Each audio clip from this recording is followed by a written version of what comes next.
Back on the Gianna Volpe Report, brought to you in part by Michael Evans, author of The Real Matrix, and by Maximus Health and Fitness, 130 East Main Street in Riverhead. Yes, so in honor of Valentine's Day coming up on Sunday, I believe. It is Sunday, yes. I did check. I wanted to do a little heart-to-heart. Did you know? It's like something like millions of there's like millions of dollars, billions of dollars spent on it, number one. By people? That's right. To each other? That's right. Number two, if you want a surefire way of a woman to ditch you, ignore Valentine's Day. Right. Oh, my God. 53% of all women say that they ditch the SOB if they forgot her on Valentine's Day. I saw a great post by a friend of mine, Bill Dixon, who I think he said every card that's ever been written by a man was signed in like a Walgreens parking lot or something like that. You know, like on the back of like a steering wheel or something. Back of bars. Like on the day of the event. Yeah, stationery store. And another funny one was about Christmas, and it was talking about the night before Christmas, and it was just like the one day a year that men go shopping is the night before Christmas. No. I've gotten pretty good at that. I do it like a week or two in advance now. Well, you're a pro. But there was one time I didn't do Christmas shopping until Christmas Eve. And? Phew. That was back in the days when Sweezy's was in downtown Riverhead, and they had great stuff, and they did gift wrapping. Oh, that's my favorite. So, because, I still don't gift wrap really well, and I've been doing it for a long time, but I just don't do it well. I like to go to Bowers on Love Lane because they wrap everything. You gotta get stuff wrapped. And then if you have like an appointment or something, Stearns used to gift wrap. They're not around anymore. Well, anyway, so it's coming up. So I wanted to have a heart-to-heart. And actually, then my very good friend, Joe Allegue. Good morning, Joe. Good morning, Gia. How are you? I'm well. And how are you? I'm good. Can you hear me okay? Because I can just barely hear you. I can. Cell phone thing, but yeah. Uh-oh. So, can you hear me all right? Yes. So, that's good. Joe's, how have you been feeling? Joe had a heart attack. Let's start here. Let's start at the beginning. Let's make this clear. Joe is nuts! Yes. Okay. So Joe, when did you had a heart attack? When was this? 2 weeks ago. Yeah, it was lovely. A lot of fun.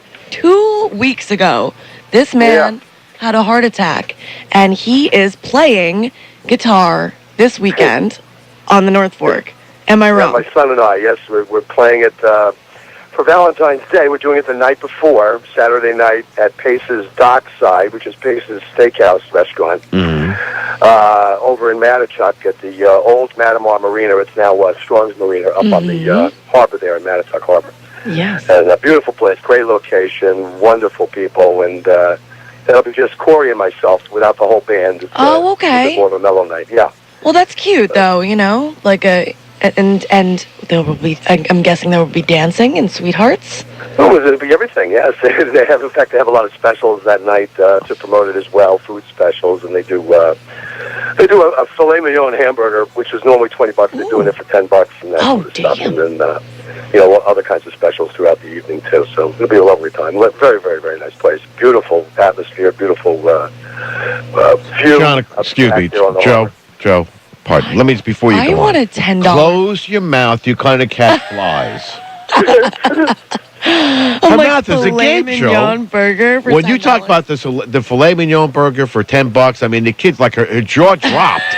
I know. And she's staring off into space, and you can see exactly she's right. And unfortunately, of course, I can't eat that. No, you're not allowed to eat anything. I'll bet that your diet now consists of anything that tastes good. Spit it out, right? Exactly. That's exactly right. And there's actually a menu saying that. Now. I can't believe that you're back at work and it's it's a month out. I mean, Yeah, no, it's only 2 weeks. Yeah, well, 2 weeks out. Obviously, I'm not doing any real heavy lifting or anything. I should hope not. I saw you. Like the week after at that was like about 5 days later. Yeah. Oh my God! Unbelievable. This guy. Like I just. I don't know about that. It's just like I said, you just got to watch everything you do now. Right, and which isn't much fun, but there it is. At least I'm vertical and not horizontal. That's also true. You're on the right side of the grass, which is What's it been like for you? Like the lifestyle change. Joe. I think I'm losing you. Joe, are you there? Can you hear me now? Hello. Can you hear me now? Hello. Joe, she asked you what the lifestyle change was. I think we lost him. we lost him. Hello. Are you there? I'm going to call you back on the hard line. Okay, there you go. That'll work. All right. In the meantime, while we're waiting for him, we can play a little snippet of this music. Because for those of you who remember the Animals. I love the Animals. Wasn't the bassist Jimi Hendrix manager? I don't know, but I do know Eric Burden was the lead singer. I saw that movie. Everywhere is freaks and harrys, dykes and fairies. Tell me where is sanity?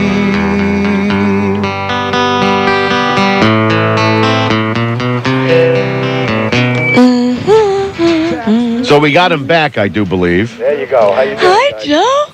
There we go. That's better. Am I right about that? Was the bassist of the Animals Jimi Hendrix manager? Bassist? No. Oh. No, I forget who the bassist was, but was Jimmy, not that I recall. No, he was always a lead guitar player. Jimmy played with a lot of no. other people. I mean, Jimmy backed up not Chuck Berry. What's his goodness? I can't think of his name now. The guy. No, not like played with him, but I think he like managed him or something. I don't know. That's just what the movie, the Jimi Hendrix movie. Oh, I don't know. I didn't see that. I honestly don't know. No, oh my God! And also. The movie's all, everything's great. You're like, oh, Jimi Hendrix, he's so awesome. And then he gets jealous of his girlfriend at a club and beats her in the face with a telephone.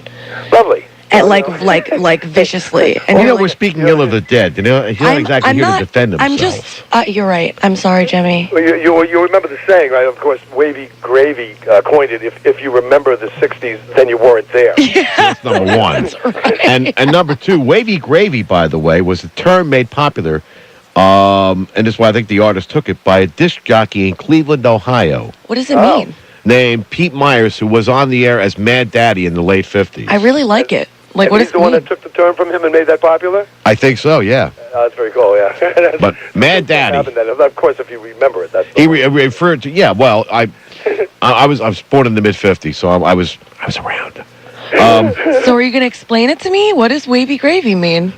No, Wavy Gravy is a guy. He was Wavy Gravy is a guy, and Pete Myers referred to it, or Mad Daddy, the disc jockey in Cleveland, and it wins in New York when they played music. Oh, wow. He had a birthday not that long ago that they actually celebrated. I think it was up in Huntington with him.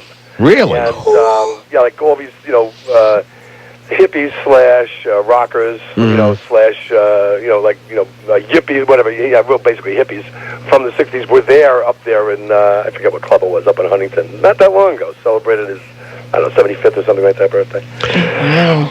Wavy Gravy, yeah. The formative days of rock and roll. I mean, obviously Wavy Gravy. Today, right?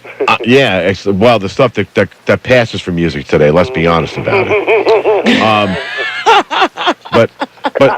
I'm thinking of him. You think of like Sam the Man Taylor, the saxophone from the late 50s, back when it was R&B. Yeah. That was something I'm sure you're going to remember listening to the New York radio station with Allison Steele, the Nightbird. Oh, yeah. Yes. I listened to, believe it or not, every so often I would flip that on, but I listened to their AM station. People always reference her to me. Which was it NEW? WNEW. Station, right. AM was standards and popular, and pop, like middle of the road stuff. A lot of it like what we do now. And WNEW FM was like the really first progressive rock radio station in New York. It was album rock too. They played entire sides of it. Oh yeah, they would do all sorts of stuff. Whatever the spirit moved them. Exactly. You'd have like a 25-minute, non-break, just straight music, the whole side of an album. Yeah, they would do stuff like that. And Allison Steele she was great.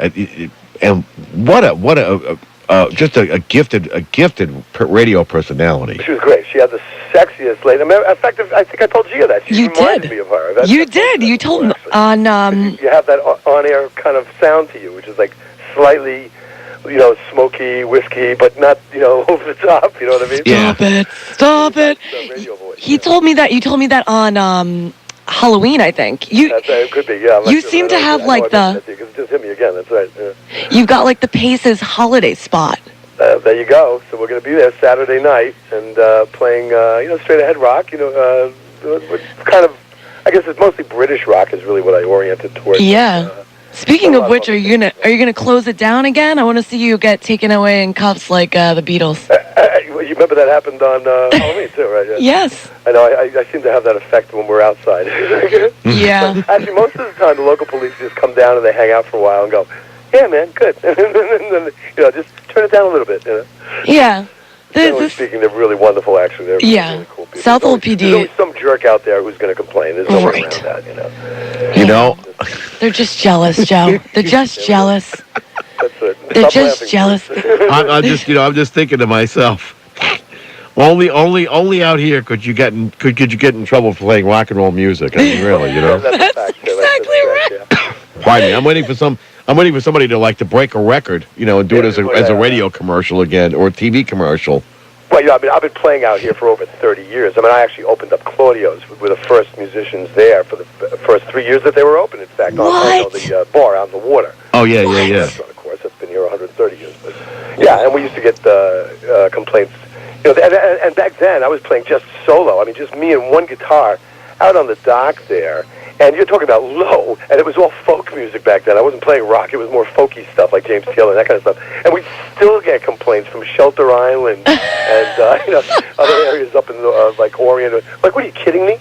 The fog is carrying a little bit, so they hear this slight bit of music, and they got to call and complain. Wait a minute. So you got complaints from the independent nation of Shelter Island? Is that absolutely? We did. The Rock. Yep. Did they come over like on a canoe? Yeah, they come over on a canoe with triangle-shaped hats and muskets. Did you ever go to Shelter Island? Yeah. It is the most unfriendly place God put on earth. You know what? They're just guarded because. Oh no, they're not guarded. They're unfriendly. They're mean-spirited.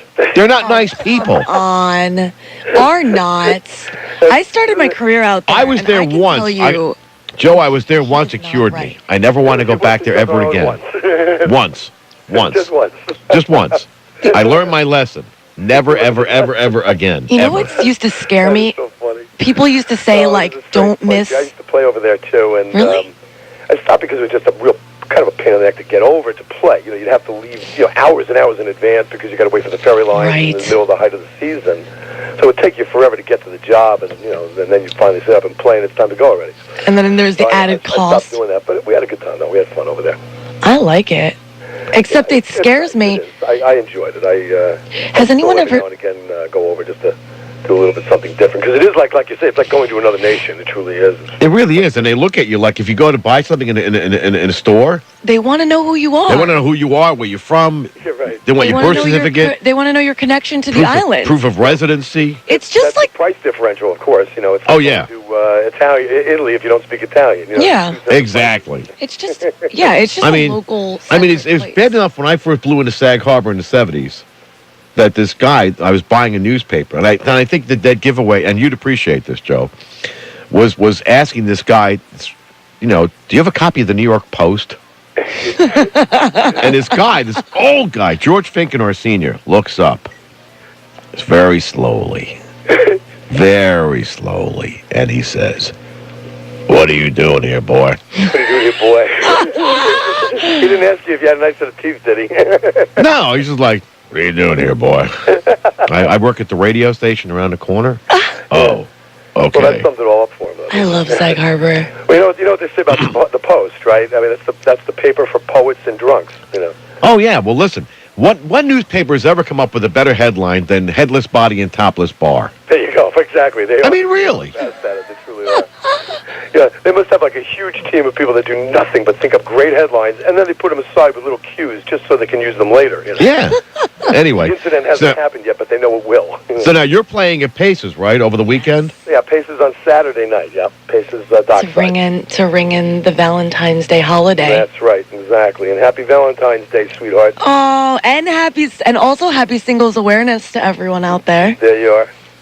You know, if Well, that's what Valentine's Day is for. Put that I'm gonna make heart-shaped ravioli with my mother's sauce I like it. and I love it. in drink fact. champagne Mhm. by myself. That's a That good. sounds While you're great. doing that, I'm going to be eating the pasta visual your sister brought up for me. That's right. That's right. Which, by the way, is the perfect Lent is supper, by the way. And I want to defend Shelter Island. oh, you know? stop. Give it up. Let it go. I love Shelter Island. Oh, but you know come what? on. You know what always made me a little nervous is people are always saying, there's this one thing people say, don't miss the last ferry. And that always really creeped me out. Yeah, because you get stuck there forever. Yeah, but Well, it's like I played there in the what was it, the late '80s or early '90s? I forget, at a wedding at the Pridwin, and I missed the Nice. West Ferry because the wedding went over. So I had to take the South Ferry. Now this is, I mean, I'm young at this point. I didn't know the area at all. And then they said, well, you can catch the South Ferry, or you got to stay overnight.